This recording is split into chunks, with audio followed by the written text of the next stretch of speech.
Storm Kieran spreading up from the south and then spiralling in across the country during Wednesday night and lasting for most of Thursday. With the ground so saturated, we are likely to see further flooding issues, the strongest winds across parts of South Wales and southern England. Please check the Met Office website for details of all the warnings.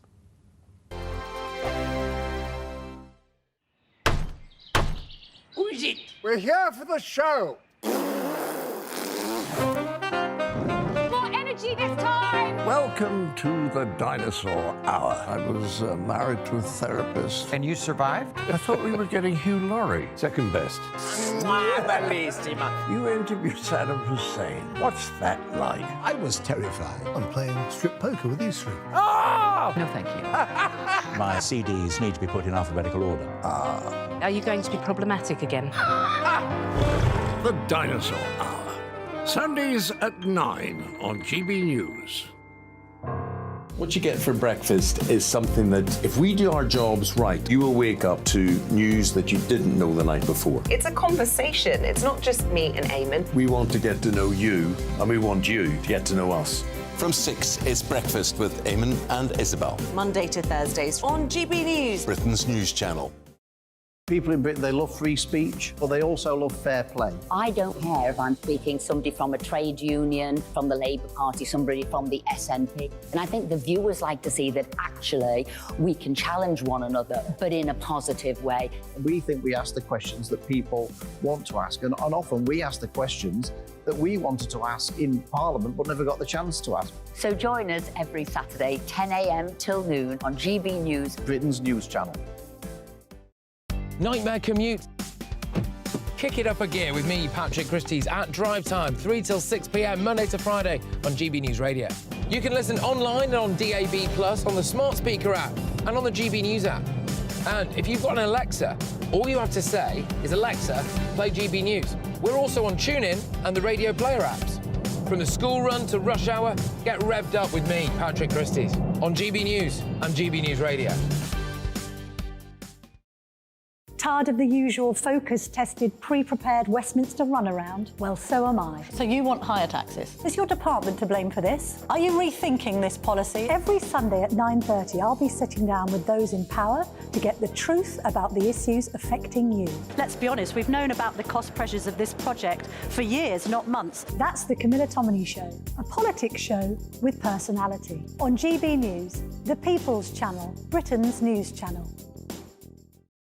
Now then, Lee Anderson here. Join me on GB News on my show, The Real World, every Friday at 7 p.m. I'm not eating bloody cat. Are you Delicious. mental? Open your mouth. OK, here comes a train. Reminds me of the scene in Singing in the Rain. Adam, is that a good one? Whoa! Join me at 7 on GB News, Britain's news channel.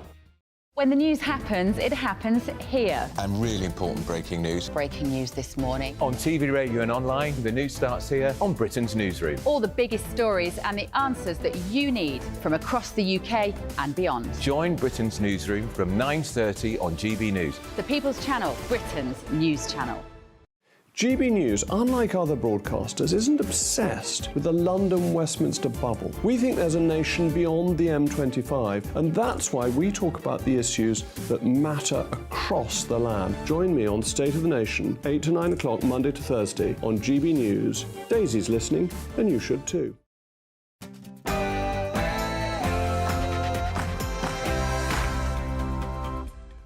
Well, hello there and a happy Halloween to you. Coming up tonight, I've got lots of robust debate on some very, very sensitive, emotional and crucial topics, starting with whether or not the UK should call for a ceasefire in the Israel-Hamas war. We have to confess now that is the issue dividing many in this country, and not least our political parties. Some are calling for MPs who demand a ceasefire to lose the whip. Should there be so-called collective responsibility on this issue?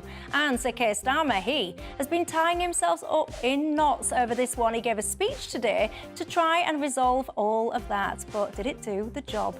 And a massive day over at the COVID inquiry. Dominic Cummings took the stage, as did the former Daily Mirror chicken, Lee Kane. Suffice to say, some would say Boris Johnson didn't come off well. Many are saying that he needs to apologise for his handling of the pandemic. stick, does he? And today marks the removal of the cap on bankers' bonuses. It kicks in today, just as the latest cost of living payment also starts to hit bank accounts to help people survive. Talk about the state of the nation. What do you make to it all?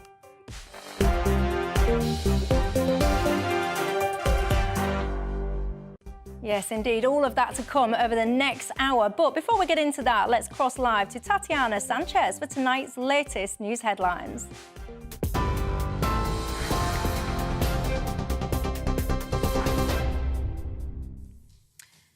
Michelle, thank you very much and good evening. This is the latest. Boris Johnson's former chief advisor has told the COVID inquiry. He warned of the NHS imploding like a zombie apocalypse film. Dominic Cummings says he called for daily crisis meetings, fearing the pandemic was coming much faster than expected. He also said the government had no plan to help vulnerable people during lockdown, and the Cabinet Office was trying to block the creation of a shielding plan.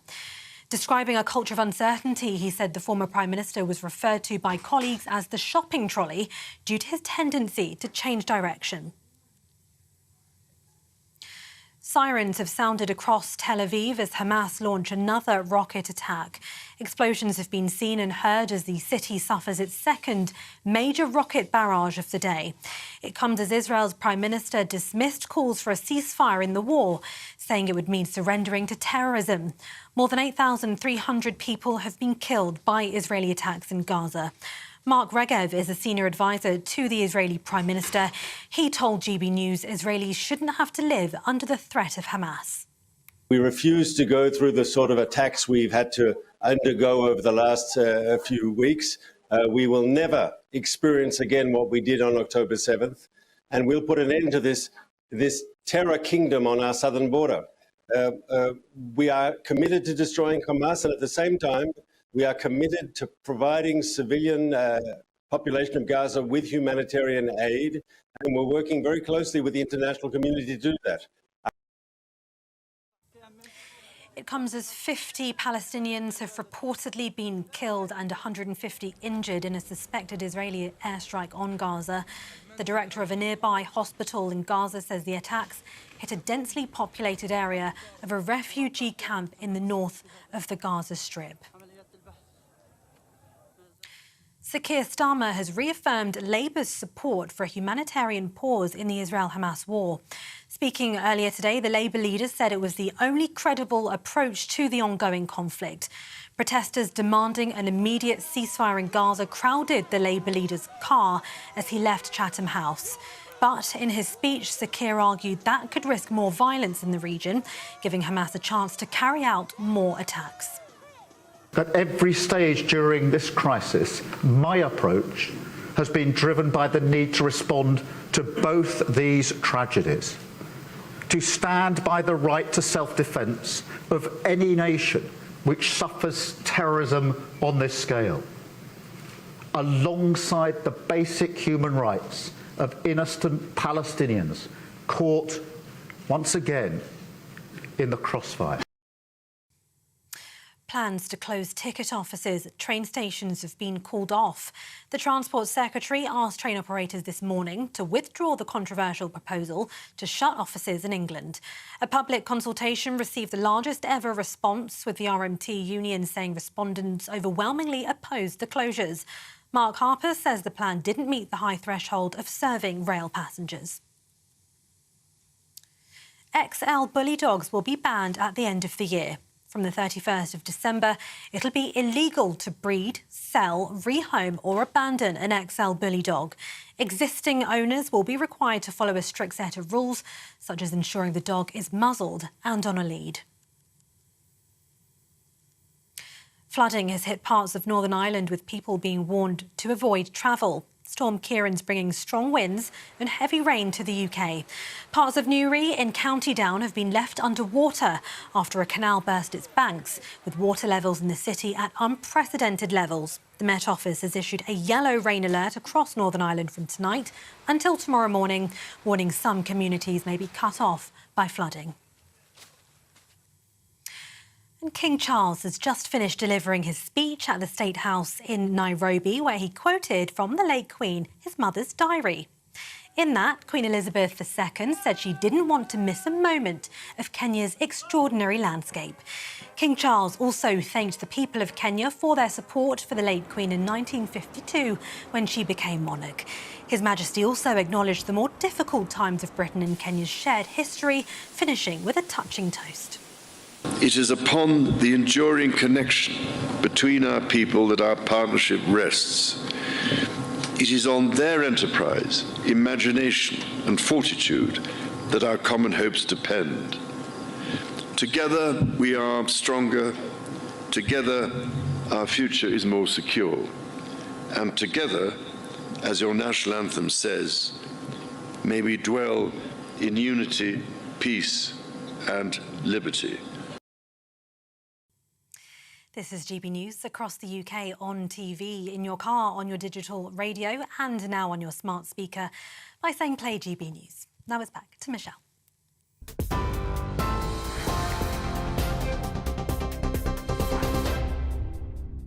Thanks for that, Tatiana. I'm Michelle Dewberry till 7 o'clock tonight. Alongside me, the former editor of The Sun, Kelvin Mackenzie, and the contributing editor for Novara Media, Michael Walker. Good evening, gentlemen. You know the drill, don't you, on Dewbs & Co? It's very much about you guys at home. What is on your mind tonight? Lots of things coming your way. The COVID inquiry, Boris Johnson. How do you think he fared today? Not least having heard, as we did, from Dominic Cummings. I think divided opinions, I suspect, will be coming my way tonight. You can get in touch all the usual ways, GBViews at gbnews.com, or tweet me at GBNews. What do you make of that XL bully ban as well? I know many passionate dog owners at home, but XL bullies, is it the right decision, Kelvin, to ban? Yes, correct. Should start now rather than December the 31st. Yeah, it's very peculiar. If indeed the government does think these things are, you know, so bad and all the rest of it, why wait a couple of months? Where are you on it? Well, I had mixed feelings because I own a bully cross. Right. But I was very carefully reading through the government description of what counts as an XL bully, and I'm pretty sure she doesn't count. It seems like they actually have defined it quite specifically. We've seen a picture of your dog on this show, I seem to recall.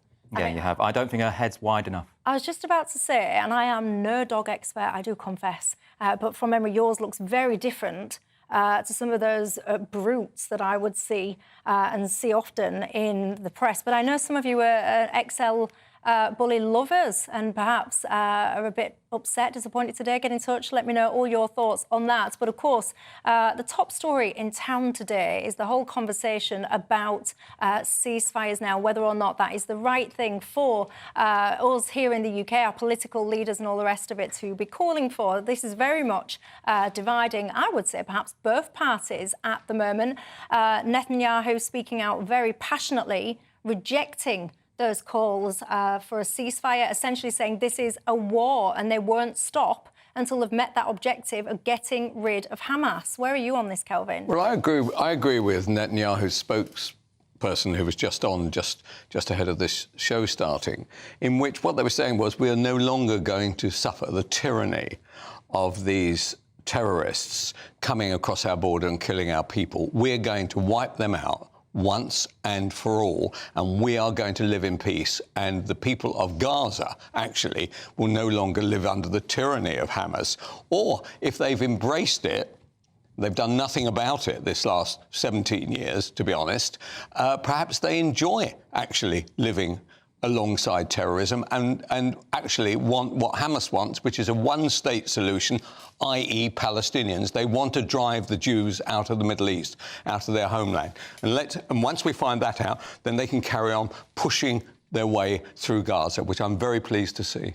And where are you on it, Michael? So I think there's a couple of things to note here. First of all, you talked about Netanyahu's war aims. Now, I think there's actually a bit of a misunderstanding about what they are. I think lots of people, Keir Starmer today, seem to be suggesting that what they want to do is, with precision strikes, take out a terrorist organisation and then sort of allow some different regime to take over. So just press pause. Do you agree that Hamas is a terrorist organisation? Because I saw you the other day on Jacob Rees-Mogg's programme and you conceded that Hamas had committed a terrorist act.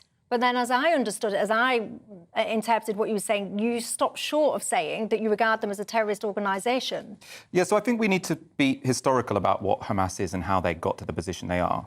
Because they're not like Al-Qaeda. They're this sort of small sect group who wants to commit global sort of terrorism and a sort of Islamic revolution. Hamas came into power in Gaza partly as a result of Netanyahu, so the president or the prime minister, sorry, of Israel, being quite keen to strengthen them. And the reason he wanted to do that is because he has always been against a peace process. So everyone in this country says we want a two-state solution. Netanyahu doesn't. Hamas don't either, but Netanyahu doesn't. There was one faction in the Palestinian movement. That's not true, by the way. He doesn't want it under the circumstances of having a gun put in his head by a terrorist. Right. So Fatah, who are the organisation who renounced violence, they said we're going to go into a peace process with the Israeli government. It was the Labour government at the time. That fell through. And what Netanyahu has wanted to do ever since is say, we want Hamas to be the opposition, not Fatah, because so long as Fatah are the opposition, we have to engage in a peace process. He doesn't want to engage in a peace process, so he has literally told his cabinet that if we want to have the kind of greater Israel that we want, which means Israel including the West Bank and including Gaza, what we've got to do is strengthen the opposition who will block a peace process. And so I think we're in danger of giving him what he wants if we say, well, you've created this organisation, you've bolstered this government, and now you get to say to the world, oh, they're like ISIS, so I have to bomb to smithereens 2 million people. But that's a fascinating history lesson, but it doesn't answer the question. But it's not true either. Michael's just making it up. Hamas had no intention, have never shown any intention of a two-state solution, whereas the PLO have and want one today, and I am certain that the outcome of this today, Michael, the outcome of this today, this terrible battle that's going on right now as we opine on it, not that anybody gives a stuff about what the UK thinks, as we opine on it, actually will be a two-state solution is more likely than ever before. I need to drill down on this. Okay. I need to get clarity in my head, and I think my viewers would appreciate the clarity as well. That is interesting history. We can debate, whatever perspectives on it. But in the here and now, in the UK, Hamas is prescribed, as you know, in its entirety as a terrorist organisation. And do you share that description?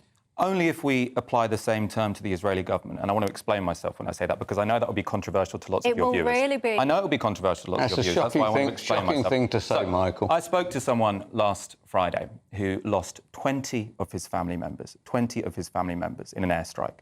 Now, they weren't militants. They weren't member of any political party. They'd actually lived south of the part of Gaza, which Israel has told people to evacuate.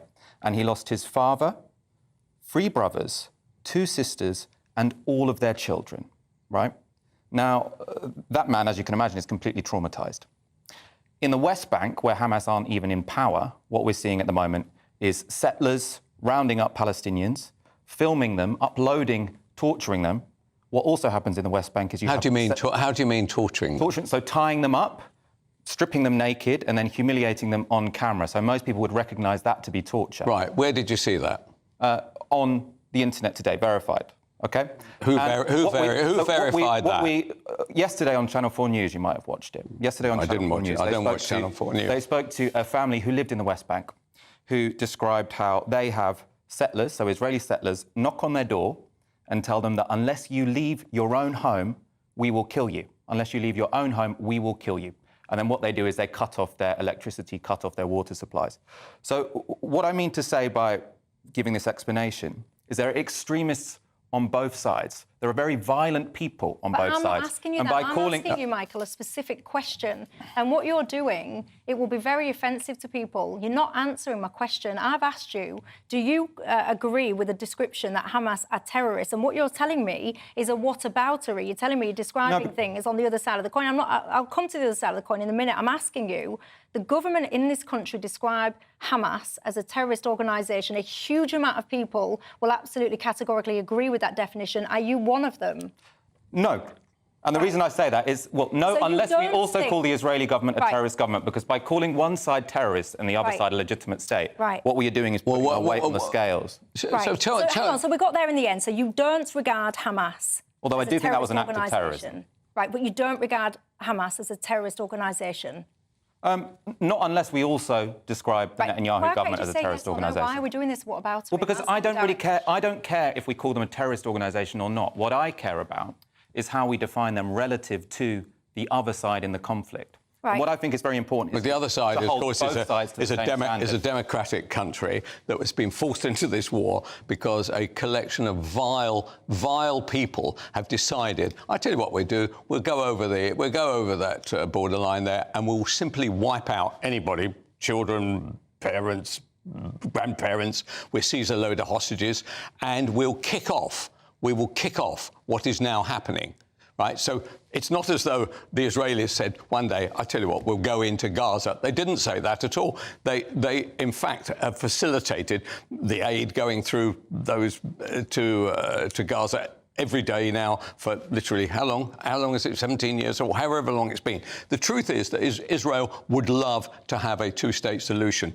These people do not want a two-state solution. You know that, Michael. I don't even know why there's any argument about it. I mean, even the PLO hate the Hamas, for God's sake. You weren't listening. So what I said in my introduction... Yeah, I know most of that was populist, by the way. I think you just sit there and make it up. OK, so Hamas don't want a two-state solution. Fatah do want a two-state solution. And the argument I'm making, which is made in Haaretz, an Israeli newspaper, which Netanyahu has made to his own cabinet, is to say that he prefers Hamas as his opposition than Fatah as his opposition, because he doesn't want a two-state solution. He wants an opponent who takes up arms because then he thinks that is absolute nonsense. And by the way, it couldn't possibly get elected on a consistent basis in Israel if he was saying we'll have one rather than the other. It is ridiculous. The people of Israel, who I know very well, the people of Israel would do anything today, yesterday, and really for the last, 75 years to know that they had secure borders. And the trouble is that you are now an apologist for really the most shocking crime that even people who come from the left like you would even agree. I think what happened on the 7th of October was horrendous. I think killing civilians is horrendous. Okay, right? I think targeting and killing civilians is horrendous when both sides do it. And I also think the description you've given there is mistaken in a very important way. Because what is often discussed in the Western press is as if this conflict started on the 7th of October with those awful, awful attacks, right? And this conflict didn't start on the 7th of October. As you say, for the last 17 years, Gaza has been under siege. Now, Israel will say, oh, we're providing them with some water and some food. But they're also stopping any imports coming in. So Gaza cannot build up any kind of independent economy. In the West Bank, which is run by Fatah, who you're agreeing are sort of the moderates who want a two-state solution. Well, they're more moderate. They're not very moderate, but they're more moderate. The Israelis are still expanding settlements, and people need to understand what expanding settlements mean. So it's international law, and really the most basic international law, this is what we critique Russia for, where you can't occupy a territory and then move your people in. And what Israel has been doing for the past Israel has proved years, in the past they're prepared to knock down those settlements if there is a peace process. And I am sure that with a two-state solution probably nearer today than we think is possible, they will do that again. They've done it before and they will do it again. They are desperate for peace. Why should the Jews not be allowed to be in the Middle East? That's what the Hamas are doing. And that's what the enemies of Jewry generally in the world are saying. We would like to see you driven out. We would like to see Jews driven out of the Middle East, right, in order to satisfy some terrorist outfit who are prepared to do the most shocking things. It is a most upsetting argument, yours, Michael, honestly upsetting. The idea of accusing Israel of being terrorist is a shocker, an absolute shocker. I'm going to throw this open to you as well. You know, you're very important to this conversation. What do you make to what you're hearing? And crucially, the calls for a ceasefire in this situation, do you support that or not? Keir Starmer, as well, has been speaking out. We'll have all of that in just a couple of minutes.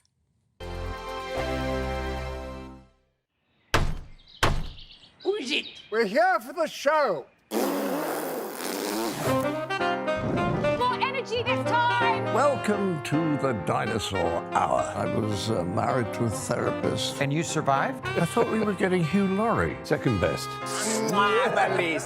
You interviewed Saddam Hussein. What's that like? I was terrified. I'm playing strip poker with these three. Oh! No, thank you. My CDs need to be put in alphabetical order. Are you going to be problematic again? The Dinosaur Hour. Sundays at 9 on GB News. What you get for breakfast is something that, if we do our jobs right, you will wake up to news that you didn't know the night before. It's a conversation. It's not just me and Eamon. We want to get to know you, and we want you to get to know us. From 6, it's Breakfast with Eamon and Isabel. Monday to Thursdays on GB News. Britain's news channel. People in Britain, they love free speech, but they also love fair play. I don't care if I'm speaking somebody from a trade union, from the Labour Party, somebody from the SNP. And I think the viewers like to see that actually we can challenge one another, but in a positive way. We think we ask the questions that people want to ask, and often we ask the questions that we wanted to ask in Parliament but never got the chance to ask. So join us every Saturday, 10 a.m. till noon on GB News, Britain's news channel. Nightmare commute? Kick it up a gear with me, Patrick Christie's at Drive Time, 3 till 6 p.m, Monday to Friday on GB News Radio. You can listen online and on DAB+, on the smart speaker app and on the GB News app. And if you've got an Alexa, all you have to say is, Alexa, play GB News. We're also on TuneIn and the Radio Player apps. From the school run to rush hour, get revved up with me, Patrick Christie's, on GB News and GB News Radio.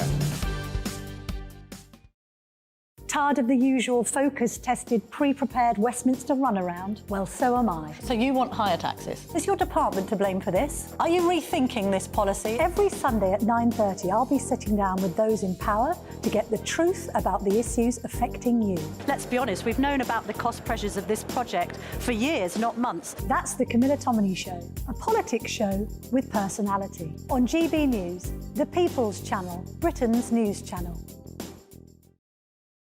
Join us every night on GB News at 11 p.m. for Headliners, which is 3 top comedians going through the next day's news stories, which is exactly what you need, because when the establishment has gone crazy, you need some craziness to make sense of it. Headliners. You don't have to bother reading the newspaper. We've got it covered for you. Every night at 11 p.m. and repeated every morning at 5 a.m. We won't send you to sleep like some of the other paper review shows out there. So join us 11 p.m. every night on GB News. The People's Channel, Britain's news channel. News.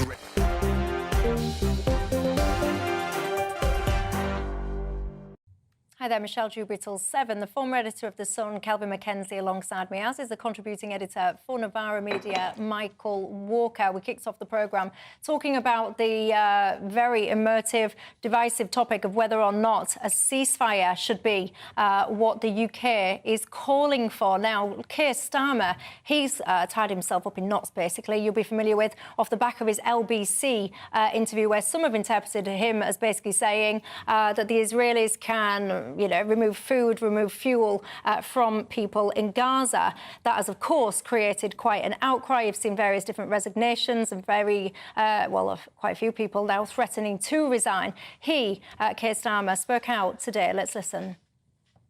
Make no mistake, this is terrorism on a scale and brutality that few countries have ever experienced. Certainly not this one.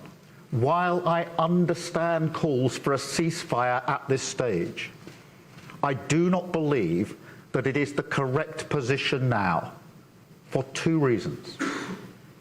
One, because a ceasefire always freezes any conflict in the state where it currently lies. And as we speak, that would leave Hamas with the infrastructure and the capability to carry out the sort of attack we saw on October the 7th. Now, I found this quite interesting, Kelvin, because this issue is really dividing political parties. So we've seen a ministerial or government sacking in the Tory party because there was a call for a ceasefire. Then we've seen someone have the Labour whip removed from them for talking about from the river to the sea, Palestine will be free, and repeating that chant. So this whole notion about whether or not collective responsibility should be applied, i.e. everyone has to follow the line of the party, otherwise you're out the door, that's quite up for dispute at the moment. The Labour Party don't seem to be faring well on this matter, and Rishi Sunak, of course, sees an opportunity here to create problems for Starmer. Where are you on it all?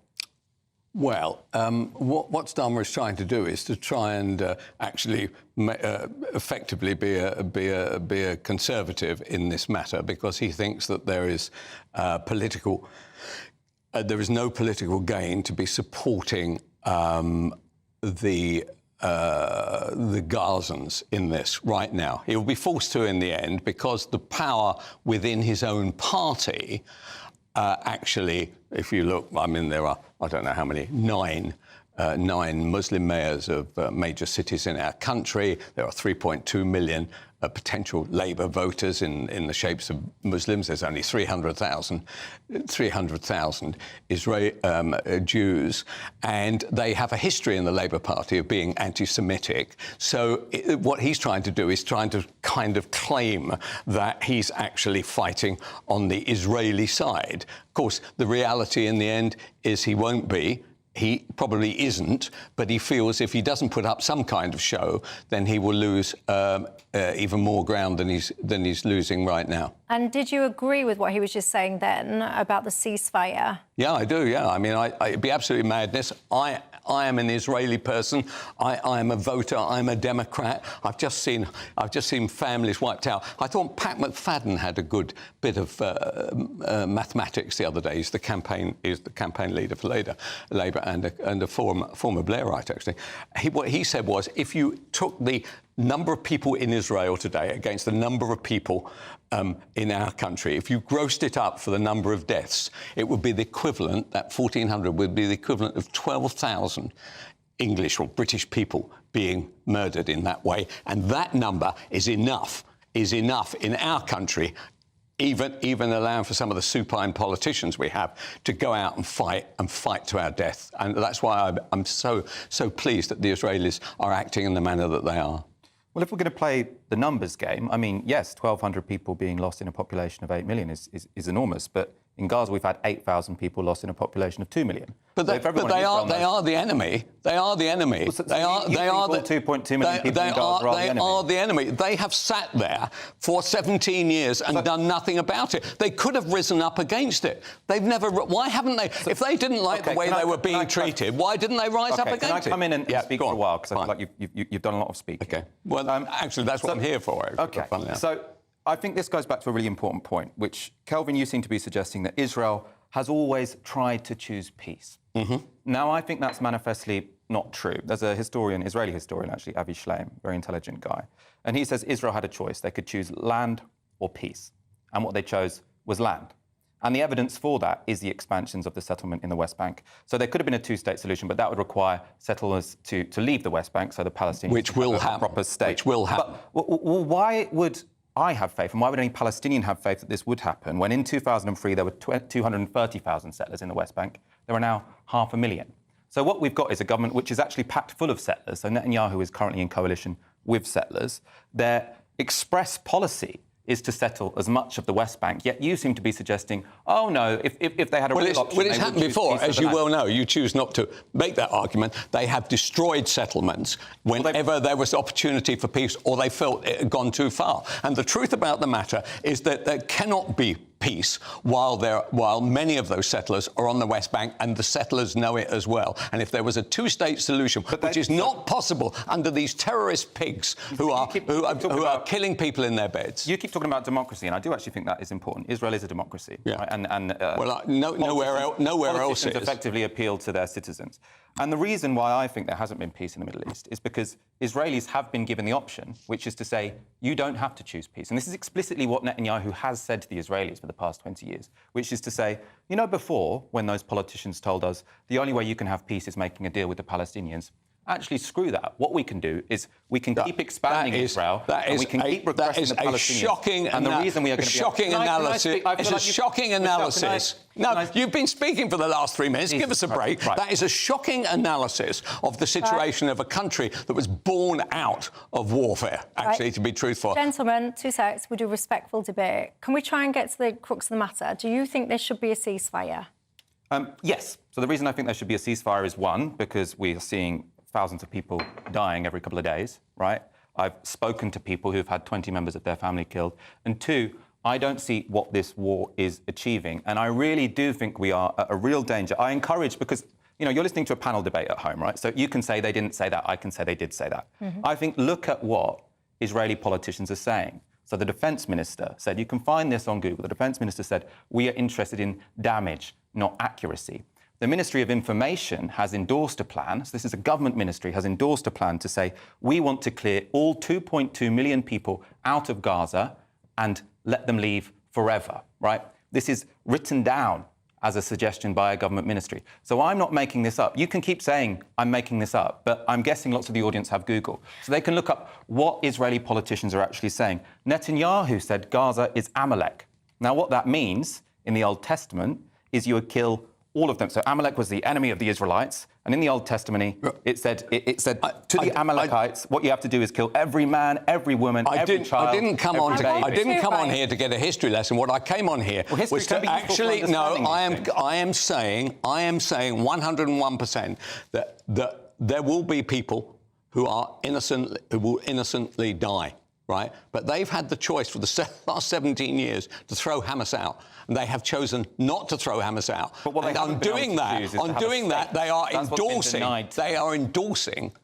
endorsing the actions, right? And there were loads of cheers, and round the world, right, the anti-Semites had a field day after October the 7th. You know that as well as I do. The idea that you're painting Gazans and other people like them as though they're all innocents abroad, saying, oh, what a surprise that was, all those people. Because I do think it's really important to say right now, which is you're now throwing around this word anti-Semitic as if other people are racist. You tweeted last week that Michelle Hussein, one of the BBC's leading presenters, should have been taken off air because she was Muslim and therefore was not qualified to interview because I didn't know. What I said was I did not like the manner in which he conducted and then you blamed that on her being Muslim. I said it was difficult. It was difficult for her to having views at home. Which were different, which she had to go and leave at the door when she got to the BBC, and I believe that. Excuse me. We do respectful debate here. I just want to throw something over to you. I read an interview. She was a British soldier. She was being called up by the IDF as well, so she was obviously Israeli. Now, she said, and I'll just quote you a couple of hairlines, she said about the ceasefire, she didn't support the ceasefire. She was prepared to go and fight. She was prepared to potentially lay her life down. She said, it's not just a fight to save Israel from Hamas. She said it was a fight to save the Western world from Hamas. She said if Israel doesn't defeat Hamas, she fears that the West is next. Your thoughts on that and all of what you've heard, quite frankly, tonight, GB Views at gbnews.com. Don't go anywhere, and I'll see you in 2. I'm Andrew Doyle. Join me at 7 o'clock every Sunday night for Free Speech Nation, the show where I tackle the week's biggest stories in politics and current affairs with the help of my 2 comedian panellists and a variety of special guests. Free Speech Nation, Sunday nights from 7 on GB News, the People's Channel, Britain's news channel. In a world of dull and predictable radio and TV shows. Oh, hi. On Mark Dolan tonight, we've got big guests. We drill into the big stories of the day. The show adds up to a brilliant listening and viewing experience. Mark Dolan Tonight is the most entertaining current affairs show ever, and that's a fact. Join me, Mark Dolan, Fridays and Saturdays from 9, Sundays from 10. Only on GB News, the People's Channel, Britain's news channel. There's only 3 people you can trust in life. Your doctor, your lawyer, and your nana. I'm not sure. So join me, Nana Aquare, at 3 p.m. every Saturday and Sunday, where we discuss the biggest topics of the weekend. Be ready for battle. Could you be quiet? What is this? It's my new teeth. It's your new teeth. I don't bite. Well, not without a good reason. Always honest, always fun. Every weekend at 3 p.m. on GB News, the People's Channel, Britain's news channel. So Dewbs and Co, we tackle the issues of the day with real, robust debate, both sides of the fence, battling it out with me in the middle with my forthright opinions and views. And often really interesting things happen because you start with a position and then by the end of the debate you find actually, well, I might not have thought about that one. What we need in this country is 2 new political parties. You should maybe think about doing a 2024 calendar. I'm Michelle Dewberry and I'm keeping you company right through until 7 o'clock this evening. GB News, the People's Channel, Britain's watching. Join us every night on GB News at 11 p.m. for Headliners, which is 3 top comedians going through the next day's news stories, which is exactly what you need, because when the establishment has gone crazy, you need some craziness to make sense of it. Headliners. You don't have to bother reading the newspaper. We've got it covered for you.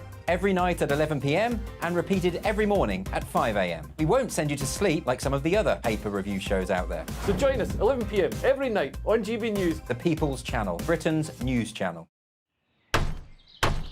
Who is it? We're here for the show. More energy this time! Welcome to the Dinosaur Hour. I was married to a therapist. And you survived? I thought we were getting Hugh Laurie. Second best. You interviewed Saddam Hussein. What's that like? I was terrified. I'm playing strip poker with you three. Oh! No, thank you. My CDs need to be put in alphabetical order. Are you going to be problematic again? The Dinosaur Hour. Sundays at 9 on GB News. People.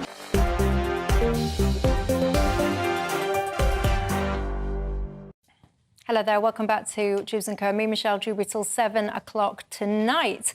Well, we've just been having a very heated debate there about ceasefires, Israel and Hamas and all the rest of it. I've been interested in your thoughts, reading through those during the break. But for now, I do want to move on, if you will indulge me, because there are other things going on in this country, not least the COVID inquiry. Now, it's been a big day there because Dominic Cummings, he took to the stage basically to give evidence. Of course, you saw I know it's a little bit frivolous to describe him as this, but the former Daily Mail chicken, also known as the former Downing Street Director of Communications, Lee Kane, he, pretty much both of them, Kelvin, have been getting stuck into Boris Johnson. There's quite a lot of divided opinion about how Boris fared. There's one side of the camp that says Boris mishandled everything and should apologise. There's the other side of the fence that says basically he didn't want the second lockdown, he wanted to follow Sweden, and it was his advisors, etc., that put pressure onto him. Where are you on it all?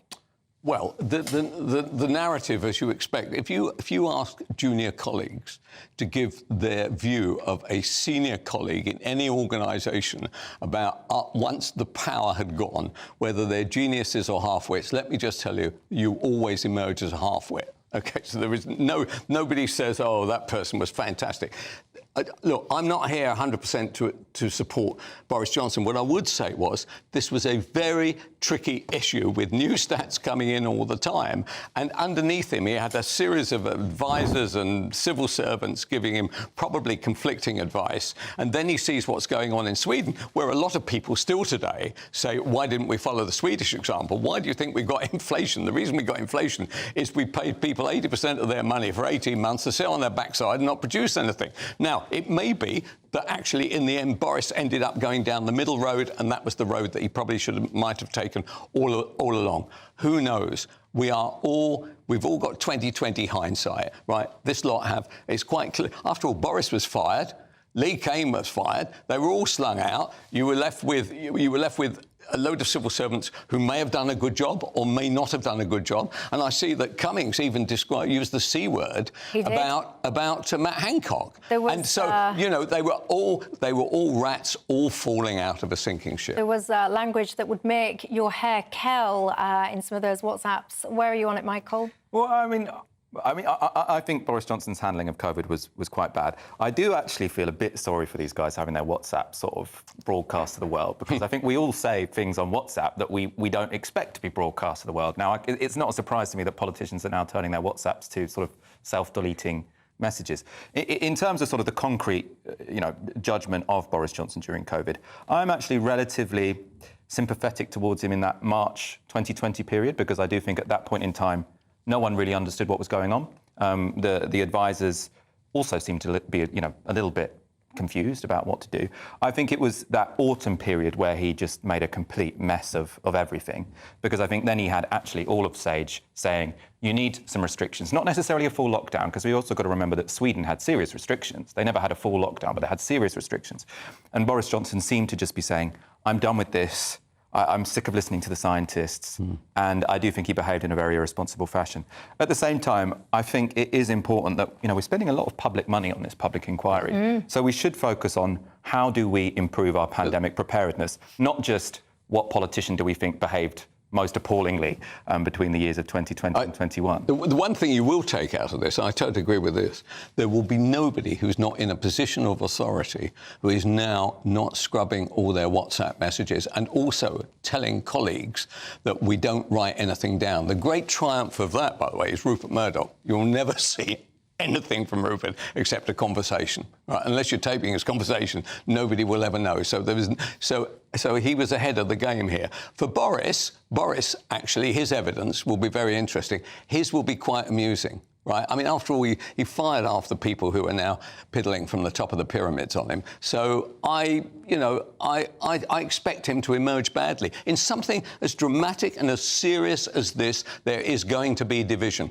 There is even division, taking your point, Michael, in Israel right now about the conduct of the war and how it should be fought and under what circumstances. You even got generals saying kick Netanyahu out. Well, so actually, Boris being attacked is actually no surprise and probably will add to the value of his book or his next speaking engagement.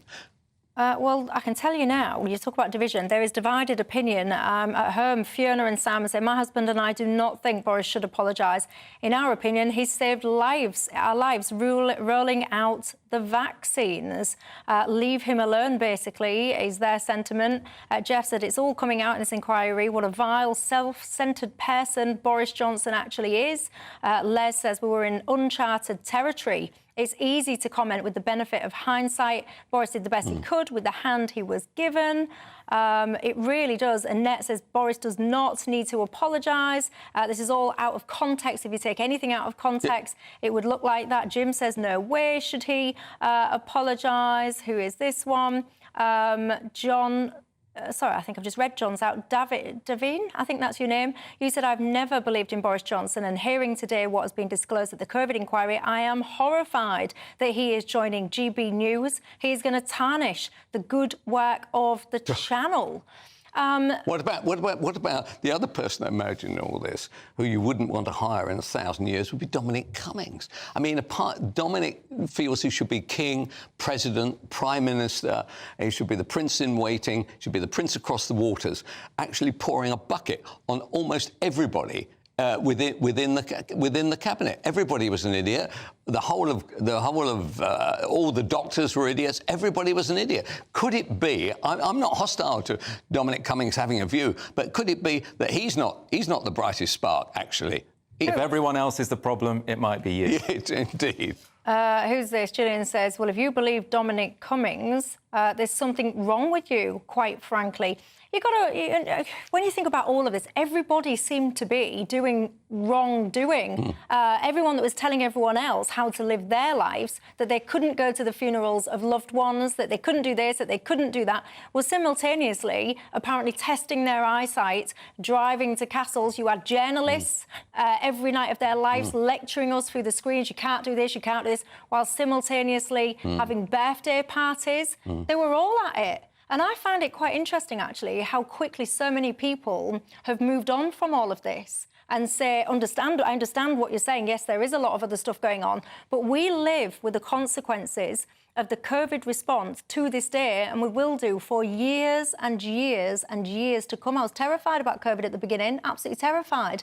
But then as you progressed along, it was obvious that so many of the decisions that were being made did not make any rational sense. OK, what about the one issue where I think people might have a real division about it, was his suggestion that the old people can get it because either they survive and die, and actually they were living longer with COVID than without COVID. Well, yeah. And so this was the 81 to 85, where they were saying, well, actually, what seemed to be happening when you do the analysis, that actually once you got over 80, if you've got COVID, there's a very good chance you're going to live for quite a good long period of time. Yeah. This was the whole point of his point. So the real question is, would he have done better just to have just said no, everybody go about their business?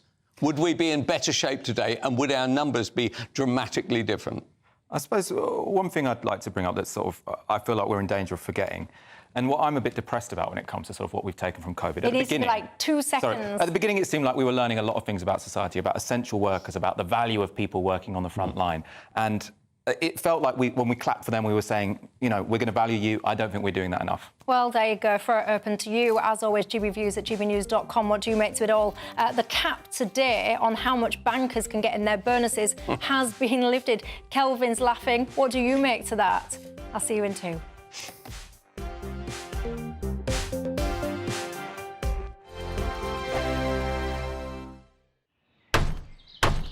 Who is it? We're here for the show. More energy this time. Welcome to the dinosaur hour. I was married to a therapist. And you survived? I thought we were getting Hugh Laurie. Second best. You interviewed Saddam Hussein. What's that like? I was terrified. I'm playing strip poker with these three. Oh! No, thank you.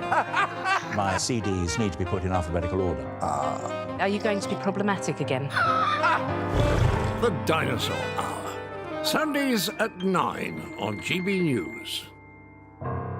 Tired of the usual focus-tested, pre-prepared Westminster runaround? Well, so am I. So you want higher taxes? Is your department to blame for this? Are you rethinking this policy? Every Sunday at 9:30, I'll be sitting down with those in power to get the truth about the issues affecting you. Let's be honest, we've known about the cost pressures of this project for years, not months. That's the Camilla Tominey Show, a politics show with personality. On GB News, the People's Channel, Britain's news channel. Join me, Patrick Christie's, Monday to Friday, 3 till 6. We tackle the day's news agenda like you've never seen before. It's high tempo, high octane, the most controversial topics and the best guests. You will not be able to take your eyes and ears off it. I'm not afraid to ask the questions that you really want answered. 3 till 6 p.m, Monday to Friday on GB News, the People's Channel, Britain's news channel. Now then, Lee Anderson here. Join me on GB News on my show, The Real World, every Friday at 7 p.m. I'm not eating bloody cat. Are you Delicious. mental? Open your mouth. OK, here comes a train. Reminds me of the scene in Singing in the Rain. Adam, is that a good one? Whoa! Join me at 7 on GB News, Britain's news channel. I'm Andrew Doyle. Join me at 7 o'clock every Sunday night for Free Speech Nation, the show where I tackle the week's biggest stories in politics and current affairs with the help of my 2 comedian panellists and a variety of special guests. Free Speech Nation, Sunday nights from 7 on GB News, the People's Channel, Britain's news channel. GB News, unlike other broadcasters, isn't obsessed with the London-Westminster bubble. We think there's a nation beyond the M25, and that's why we talk about the issues that matter across the land. Join me on State of the Nation, 8 to 9 o'clock, Monday to Thursday, on GB News. Daisy's listening, and you should too. In a world of dull and predictable radio and TV shows. Oh, hi. On Mark Dolan tonight, we've got big guests. We drill into the big stories of the day. The show adds up to a brilliant listening and viewing experience. Mark Dolan Tonight is the most entertaining current affairs show ever, and that's a fact. Join me, Mark Dolan, Fridays and Saturdays from 9, Sundays from 10. Only on GB News, the People's Channel, Britain's news channel.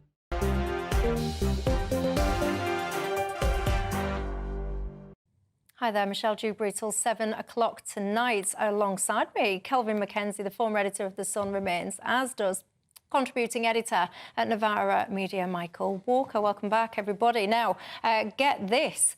From today, if you are a banker, you will be high-fiving your friends, everybody, because the cap that restricted how much bonus you could receive, basically, I was going to say earn, but some people would argue they don't really earn them, that cap has now gone. So you can earn in your bonuses whatever you want.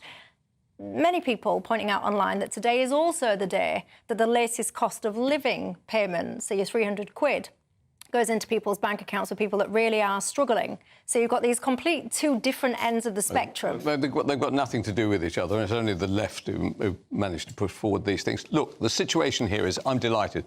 Earn what they like. I could not care less. These are private industries, and not only that, the good news is, suppose you got £1 million bonus, 450,000 of it would come back through the tax, through inland revenue, would be paid into the exchequer, and therefore the people on benefits assuming that their setup is a PAYE employee. They would be PAYE for a banker's bonus. Don't worry about that. HMRC are very strong on all these things now. So the bottom line on it is that actually the Treasury benefit by the tune of however it's going to be, 45% of it, right? So I'm entirely in favour of it. I wasn't even in favour of imposing any kind of cap on anything. What is the point of doing that? Surely, if 45% is coming back and it's coming from private industry, by and large, who cares how it all works? Is there the argument from the left is that there's a sense of unfairness in it all. Look, these people were entitled to two times their salary anyway. If they were on 300 or 400 grand, right, they can get 800,000 quid anyway. So the idea that there was fairness, there is no such thing as fairness. I mean, look, Michael, unattractive man, Kelvin, rather handsome man. Who was to know? Who was to know that that's the way life would work out? So being fair, I don't think is part of the issue. Life is not fair. In this #MeToo era, I don't comment on looks. Michael? I won't comment on looks either. I mean, I suppose there's two issues. So one, I do think that, vast inequality tends to not be particularly good for society. I think it's good if we live in the same sort of worlds, and when people are getting $1 million bonuses or £1 million bonuses, I think that sort of, is not particularly healthy for the social fabric. But I also think here... Why? You've said...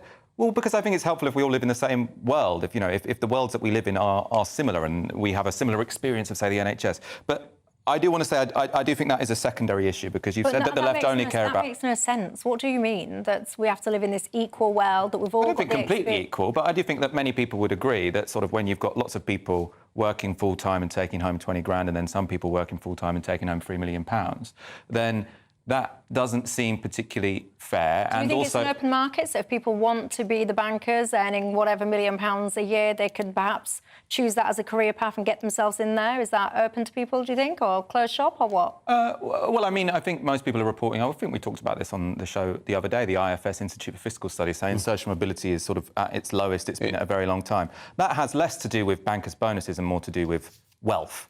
So actually the reason why inequality is so high at the moment and social mobility so low is because so much of people's wealth is tied up in their house or tied up in their inheritance. So I'm actually not that fussed about people earning money. That's pretty normal. I mean, for ordinary people, that is what wealth looks like. The wealth looks like their house. Oh, yeah, right. For everyone, I'm not against that. Are you against that? Well, I suppose my issue is when it's somewhat arbitrary. Say, look at my parents, for example. They bought a house in the 1980s. I think it was worth about 30 grand. Now it's probably worth about 600 grand, right? Yeah. And that puts me in a very unfair advantage compared to a mate of mine whose parents rented their house or who owned a house in Yorkshire, for example. What? You're not honestly coming on national television to start arguing in favour of a kind of equal, we all live in the same little houses and we all earn approximately the same money. And don't tell me we're all going to wear a little tunic, little male tunic on. Is that your idea, Michael? There's a problem here, because you're suggesting there's two things, which is full communism or complete neoliberal capitalism where everything goes and no one's taxed. What I want is bog-standard social democracy. So you have a mixed market economy, you have some private industries, you have some state-run industries, you have tax levels that redistribute. Don't you think we've already got that? We've got the highest tax levels that I can remember anyway. That's on income, though. That's not on wealth. And that's why I'm talking about wealth. Oh, right. So now you want to start taxing people's houses, do you? Yes. Do you? Right. Well, there we are. I think a property tax at least the left have come out. So if you're watching it right now and you're living in a house, just expect when Michael becomes Prime Minister... I'm not running for their votes. I'm just saying what I think is a good idea. Going to start charging you large amounts of tax. Do you want tax on primary residence, capital gains tax on primary residence? Or what you can do is reform council tax. I think at the moment what you've got... So we talked about this on the show before as well, the housing crisis, which is that you've got lots of people in London especially, which is the region I know most about, who are under-occupying their homes. So you've got sort of an elderly couple in a three-storey house, and they can live there essentially for free because they've paid off their mortgage. Now, what you really want is... But that's because they're clever. That's because they're smart. Well, or they inherited it or whatever. They're smart. They took a risk when somebody else decided, I'll carry on renting. Buying a house is not a risk, and the barrier to buying a house doesn't tend to be whether or not you're willing to take a risk. People who bought a house 18 months ago when they thought that their interest rates were 1.8% and now they're 6%. You tell me that. So I'm taking a risk as well. Because then people can't follow. Going back to the bankers' bonus issue, though, I mean, I think it's important to remember why this was brought in the first place, which wasn't just about fairness. It was also to say, in the lead-up to the 2008 financial crisis, what we had was a situation of what you call moral hazard, whereby bankers were all working towards the highest profits they could potentially have at the end of the year. And what that meant is they took a lot of risks. And what the people at the top of those banks knew is that if this all collapses, these banks are too big to fail. the state will have no choice but to bail us out. And so you're saying this has no consequence for the taxpayer. The banker's bonus had nothing to do with the collapse of it. Yes, a load of money was given to mortgages, actually, which actually eventually blew back and almost destroyed the Western banking system. But the reason that money was given so your argument is not true. That is not the reason. Bankers' bonuses did not cause the destruction of our economic situation in 2008. And people who didn't have to... The time has flown. We could carry this on. One of my viewers, Jim, says, Michelle, you make a fascinating point about all this stuff, but he says, if you want to start taxing high earners, what about footballers? What about film stars? Why pick on the bankers? I'll leave it with you to ponder all that. Michael, Kelvin, thanks for your company. Nigel Farage, up next. Don't go anywhere. Alex Deakin here with your latest weather update from the Met Office for GB News. This time tomorrow, Storm Ciarán will be arriving. There are many warnings in place for damaging gusts of wind, particularly on Thursday across parts of the south, and heavy rain. There's warnings tonight from this area of low pressure bringing more rain, but here comes the storm, as I say, really arriving during Wednesday night and then lingering throughout Thursday with amber warnings across parts of the south. We have Met Office yellow warnings in place for tonight and tomorrow across parts of Northern Ireland and the southeast for the heavy rain that moves in. The rain also spreading its way into southern Scotland through the night. Lots of showery rain coming into Wales and southern England too, and quite a breezy night. A mild night here, but another chilly one in northern Scotland, where most of the night will be dry. But it's going to be a very wet, a very different day tomorrow for the rain spreads in across Scotland. As I said, we have got warnings in place for the night and first thing in the morning for Northern Ireland and across the southeast. There will be a lot of spray and surface water on the roads for the morning rush hour. Pretty blustery here too. A gusty, blustery day with a mixture of sunshine and showers for most, staying soggy across northern Scotland. Temperatures at best getting into the teens. But here comes Storm Ciarán spreading up from the south and then spiralling in across the country during